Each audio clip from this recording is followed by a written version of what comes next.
Please like, share and subscribe my channel for more videos. Anne of the Island. Chapter 18. Miss Josephine remembers the Anne girl. When Christmas holidays came, the girls of Patty's Place scattered to their respective homes, but Aunt Josephine elected to stay where she was. I couldn't go to any of the places I've been invited and take those 3 cats, she said.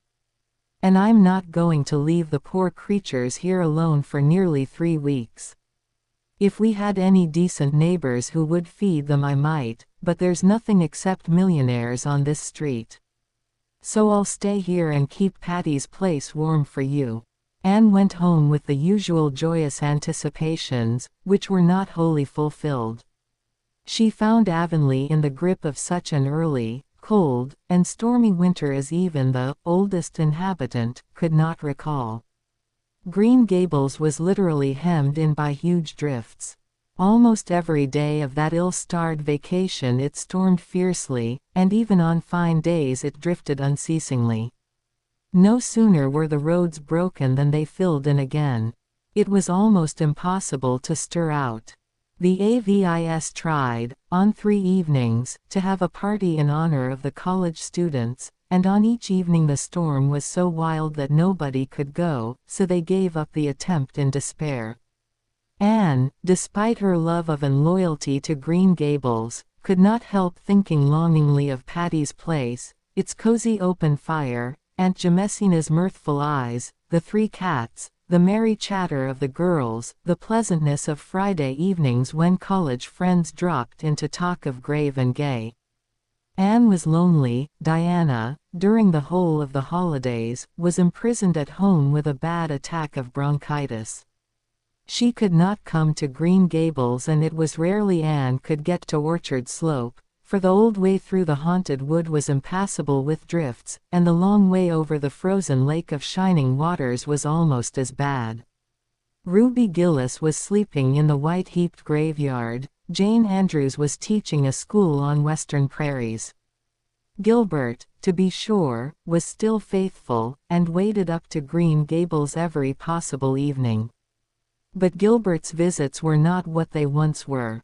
Anne almost dreaded them. It was very disconcerting to look up in the midst of a sudden silence and find Gilbert's hazel eyes fixed upon her with a quite unmistakable expression in their grave depths, and it was still more disconcerting to find herself blushing hotly and uncomfortably under his gaze, just as if, well, it was very embarrassing. Anne wished herself back at Patty's Place, where there was always somebody else about to take the edge off a delicate situation. At Green Gables Marilla went promptly to Mrs. Lynde's domain when Gilbert came and insisted on taking the twins with her.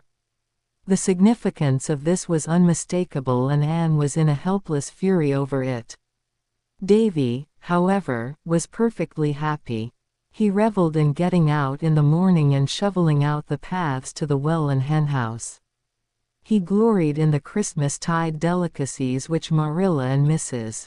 Lynde vied with each other in preparing for Anne, and he was reading an enthralling tale, in a school library book, of a wonderful hero who seemed blessed with a miraculous faculty for getting into scrapes from which he was usually delivered by an earthquake or a volcanic explosion, which blew him high and dry out of his troubles, landed him in a fortune, and closed the story with proper éclat.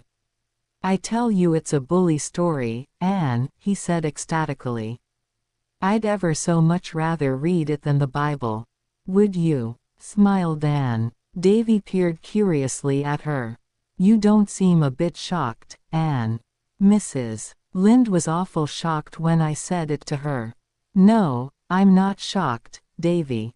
I think it's quite natural that a 9-year-old boy would sooner read an adventure story than the Bible. But when you are older I hope and think that you will realize what a wonderful book the Bible is." "Oh, I think some parts of it are fine," conceded Davy.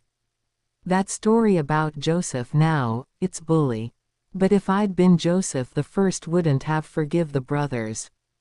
No, siree, Anne. I'd have cut all their heads off." Mrs. Lind was awful mad when I said that and shut the Bible up and said she'd never read me any more of it if I talked like that. So I don't talk now when she reads it Sunday afternoons, I just think things and say them to Milty Boulter next day in school. I told Milty the story about Elisha and the bears and it scared him so he's never made fun of Mr. Harrison's bald head once. Are there any bears on P.E. Island, Anne? I want to know. Not nowadays, said Anne, absently, as the wind blew a scud of snow against the window. Oh, dear, will it ever stop storming? God knows, said Davy airily, preparing to resume his reading. Anne was shocked this time. Davy, she exclaimed reproachfully. Mrs. Lind says that, protested Davy. One night last week Marilla said will Ludovic Speed and Theodora Dix ever get married, and Mrs. Lind said, God knows, just like that. Well, it wasn't right for her to say it, said Anne, promptly deciding upon which horn of this dilemma to impale herself. It isn't right for anybody to take that name in vain or speak it lightly, Davy. Don't ever do it again. Not if I say it slow and solemn, like the minister. Queried Davy gravely. No, not even then. Well, I won't. Ludovic Speed and Theodora Dix live in Middle Grafton and Mrs. Rachel says he has been courting her for 100 years. Won't they soon be too old to get married, Anne? I hope Gilbert won't court you that long. When are you going to be married, Anne? Mrs. Lind says it's a sure thing. Mrs. Lind is began Anne hotly, then stopped. Awful old gossip, completed Davy calmly. That's what everyone calls her. But is it a sure thing, Anne? I want to know. You're a very silly little boy, Davy, said Anne, stalking haughtily out of the room. The kitchen was deserted and she sat down by the window in the fast-falling wintry twilight. The sun had set and the wind had died down. A pale chilly moon looked out behind a bank of purple clouds in the west. The sky faded out, but the strip of yellow along the western horizon grew brighter and fiercer, as if all the stray gleams of light were concentrating in one spot. The distant hills, rimmed with priest-like firs, stood out in dark distinctness against it. Anne looked across the still, white fields, cold and lifeless in the harsh light of that grim sunset, and sighed. She was very lonely, and she was sad at heart, for she was wondering if she would be able to return to Redmond next year. It did not seem likely. The only scholarship possible in the sophomore year was a very small affair. She would not take Marilla's money, and there seemed little prospect of being able to earn enough in the summer vacation. I suppose I'll just have to drop out next year, she thought drearily, and teach a district school again until I earn enough to finish my course. And by that time all my old class will have graduated and Patty's place will be out of the question. But there, I'm not going to be a coward. I'm thankful I can earn my way through if necessary. Here's Mr. Harrison waiting up the lane, announced Davy, running out. I hope he's brought the mail. It's 3 days since we got it. I want to see what them pesky grits are doing. I'm a conservative, Anne. And I tell you, you have to keep your eye on them grits. Mr. Harrison had brought the mail, and merry letters from Stella and Priscilla and Phil. Soon dissipated Anne's blues. Aunt Jemessina, too, had written, saying that she was keeping the hearth fire alight, and that the cats were all well, and the house plants doing fine.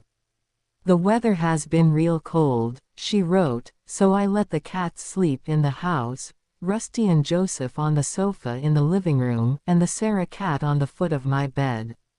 It's real company to hear her purring when I wake up in the night and think of my poor daughter in the foreign field. If it was anywhere but in India I wouldn't worry, but they say the snakes out there are terrible. It takes all the Sarah cats' purring to drive away the thought of those snakes. I have enough faith for everything but the snakes. I can't think why Providence ever made them. Sometimes I don't think he did. I'm inclined to believe the old Harry had a hand in making them." Anne had left a thin, typewritten communication till the last, thinking it unimportant. When she had read it she sat very still, with tears in her eyes. "What is the matter, Anne?" asked Marilla. "Miss Josephine Barry is dead," said Anne, in a low tone. "So she has gone at last," said Marilla.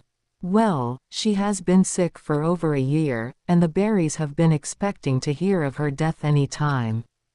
It is well she is at rest, for she has suffered dreadfully, Anne. She was always kind to you. She has been kind to the last, Marilla. This letter is from her lawyer. She has left me $1,000 in her will." "Gracious, ain't that an awful lot of money?" exclaimed Davy. "She's the woman you and Diana lit on when you jumped into the spare room bed, ain't she? Diana told me that story. Is that why she left you so much?" "Hush, Davy," said Anne gently. She slipped away to the porch gable with a full heart, leaving Marilla and Mrs. Lynde to talk over the news to their heart's content. "Do you suppose Anne will ever get married now?" speculated Davy anxiously. "When Dorcas Sloane got married last summer she said if she'd had enough money to live on she'd never have been bothered with a man, but even a widower with 8 children was better'n living with a sister-in-law." "Davy Keith, do hold your tongue," said Mrs. Rachel severely. "The way you talk is scandalous for a small boy, that's what."